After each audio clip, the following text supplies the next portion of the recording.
Good morning. आज तो class है बीटीसी फोर्थ सेमेस्टर। आज हम आपको बताएंगे विद्यालय प्रबंधन के क्षेत्र। जैसा कि कल हम आपको बता रहे थे विद्यालय प्रबंधन के क्षेत्र के बारे में, तो उसमें जो आपका एक टॉपिक था नियोजन के कार्यक्रम। ठीक है, तो नियोजन के कार्यक्रम कल हम आपको बता चुके थे। उसी से रिलेटेड आज आपका है शिक्षा आयोग 1964 और 66 के अनुसार नियोजन के कार्यक्रम के ही अंतर्गत आता है शिक्षा नियोजन, है ना।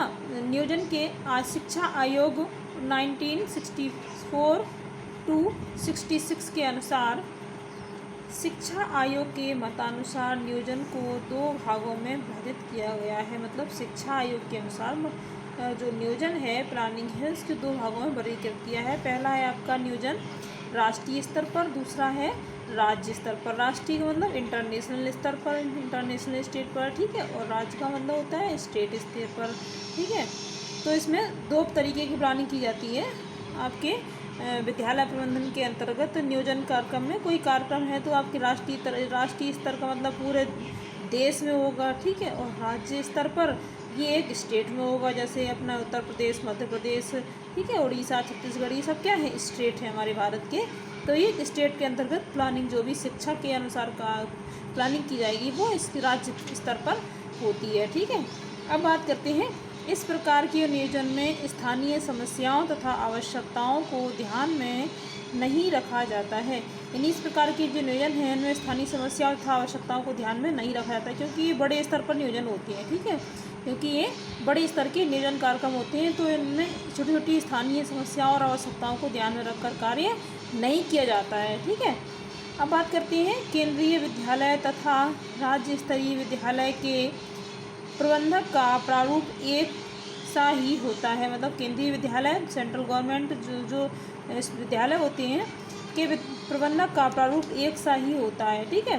केंद्रीय विद्यालय और राज्य स्तरीय विद्यालय का जो प्रबंधक का प्रारूप होता है, मतलब ठीक है, वो एक जैसा ही होता है।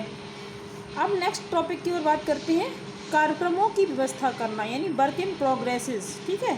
कार्यक्रमों की व्यवस्था करना, वर्किंग ऑर्गेनाइजेशन, संगठन भी बोल सकते हैं, वर्क इन प्रोग्रेसेस भी बोल सकते हैं इसे, ठीक है। तो बात करते हैं शिक्षा व्यवस्था एक मुख्य समस्या रही है। शिक्षा व्यवस्था एक मुख्य समस्या रही है। शिक्षा तंत्र का संचालन तथा नियंत्रण करना एक अहम समस्या इसीलिए है कि इस पर राजनीतिक दबाव तथा प्रशासनिक हस्तक्षेप अधिक होने लगी हैं। मतलब जो शिक्षा व्यवस्था है उस जो अहम समस्या बन रही है भारत की, तो ये क्यों बन रही है, क्योंकि इस पर राजनीतिक दबाव और प्रशासनिक दबाव का हस्तक्षेप अधिक होने लगा है, ठीक है। राजनीतिक दबाव का मतलब है जो नेता लोगों के बच्चे हैं तो पहले से ही सेटिंग वगैरह लगा लेते हैं, और इसमें क्या होता है, इससे जो अन्य गरीब वर्गीय परिवार के बच्चे हैं उनका जो मार्क्स वगैरह हैं उन अच्छे नहीं आ पाते हैं, तो इसलिए ये राजनीतिक दबाव के कारण अपना हस्तक्षेप बना लेती हैं, ठीक है। इसीलिए शिक्षा व्यवस्था अपंग होती जा रही है। मतलब इसीलिए जो शिक्षा व्यवस्था है वो अपंग होती जा रही है, यानी शिक्षा व्यवस्था गिरती जा रही है, ठीक। जिन्हें शिक्षा के क्षेत्र का कोई अनुभव नहीं है, जिन्हें मतलब शिक्षा के क्षेत्र का कोई अनुभव नहीं है, इसको निम्न कथनों में व्यक्त किया जा सकता है। इनको निम्न कथनों में व्यक्त किया जा सकता है। पहला है शिक्षा में व्यवस्था भविष्य को ध्यान में रखकर की जानी चाहिए, यानी शिक्षा की व्यवस्था है जो भविष्य को ध्यान में रखकर की जानी चाहिए, ठीक है। शिक्षा व्यवस्था भविष्य को ध्यान में रखकर की जानी चाहिए, इससे हमारे जो शिक्षा व्यवस्था है, विद्यालय प्रबंधन का विकास अधिक हो सके, ठीक है।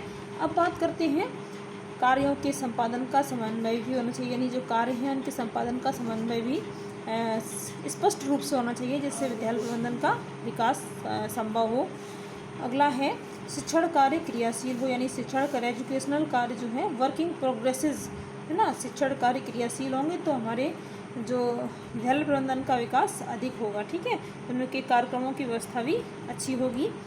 अब बात करते हैं सभी कार्य व्यवस्थापित एवं देश से पूर्ण होने चाहिए, यानी सभी कार्य जो हैं विद्यालय प्रबंधन के व्यवस्थापित यानी व्यवस्थित व्यवस्था से संपन्न हो, ठीक है, एवं ढंग से पूर्ण होने चाहिए, एवं मतलब सही तरीके से, ठीक है, क्रियाबद्ध क्रमबद्ध तरीके से पूर्ण यानी संपूर्ण कार्य पूर्ण होने चाहिए, ठीक है, कंप्लीट जिसे बोल सकते हैं, कंप्लीट होने चाहिए, ठीक है। तो आज का क्लास हमारा यहीं समाप्त होता है और नेक्स्ट टॉपिक को लेते हुए नेक्स्ट डे चर्चा कर देंगे। Thank you.